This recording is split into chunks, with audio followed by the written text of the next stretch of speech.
Welcome to A Mason's Work, the podcast where we review Masonic symbols and illustrate how they can be used to solve problems in everyday life.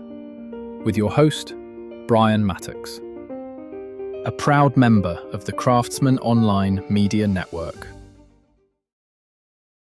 So we spent this week talking about kind of the means of exchange for, monies and valuables and what that means and how it works. And this whole time we've kind of talked about how to defend yourselves against the ruffians of the world. We'll get more. And if you look through some of our prior episodes, we talked about how to defend yourself from the ruffians internally so that you're no longer chasing the gold star at the expense of your own finances, for example. When we look at the kind of nature of this and we begin to meaningfully understand that it's very likely that most people don't even know that they're doing this, or if they are at least semi-conscious of it, they don't know how to get their needs met in a different way.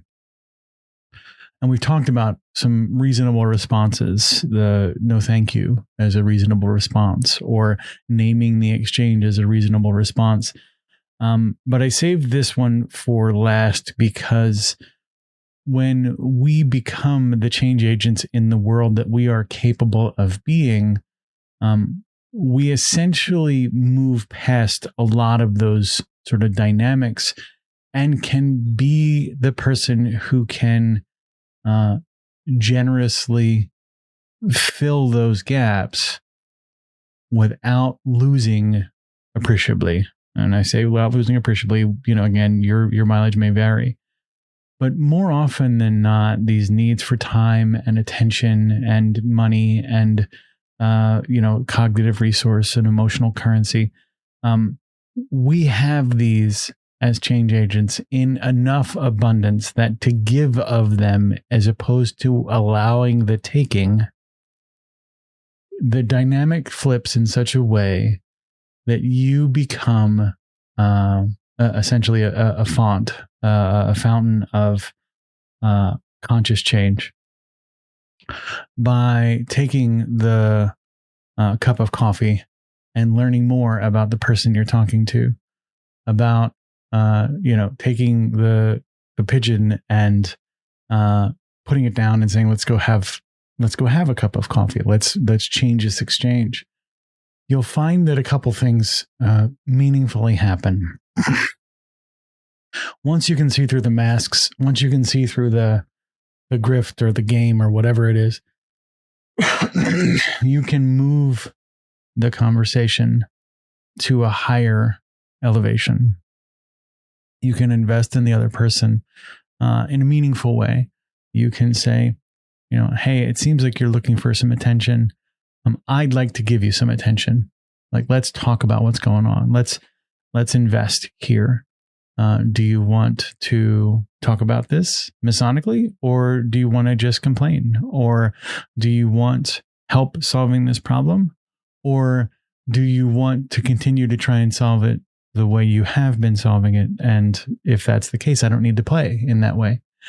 When you move through these mechanics, this process, and you stay centered through it, the adversity that it represents, the imbalances that it tends to create, the emotional imbalances, the physiological imbalances, the intellectual differences, tend to flatten out because you are aware.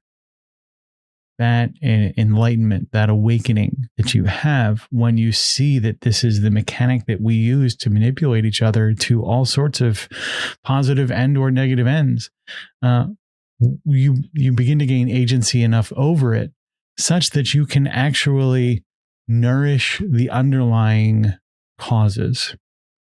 And when we cultivate that nourishment of the underlying causes, we get this control over the situation, and not in a not like we talked about a couple of weeks ago with the death grip of control, but meaningful control. It's a conscious allowing. It's a nourishing of resource, right?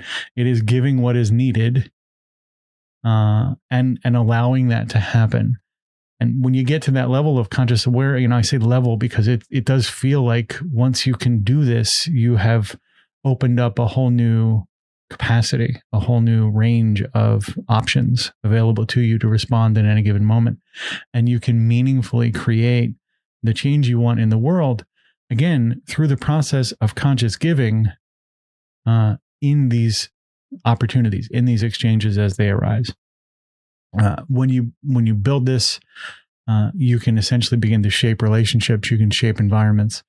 It is much more of a conscious process, and you're able to take these tools and resources, these monies and valuables, these ideas and concepts, and use them effectively by essentially being conscious of how they operate and grabbing your Masonic tools to make that work. The views represented in this podcast are those of the speaker alone and are not representative of any grand or subordinate lodge.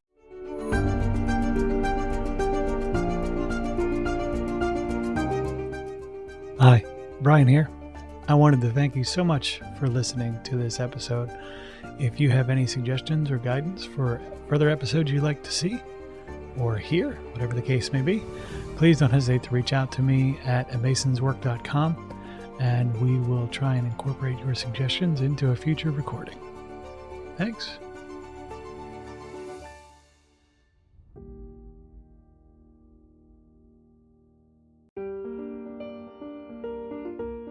Freemasonry teaches us that the true work is within, a lifelong journey of reflection, discipline, and discovery. At A Mason's Work, we help Masons bring out their best selves through meaningful self-inquiry and symbolic practice. From personal reflection to lodge engagement, we offer tools that turn symbols into action. Visit us at amasonswork.com. The work is within. The time is now.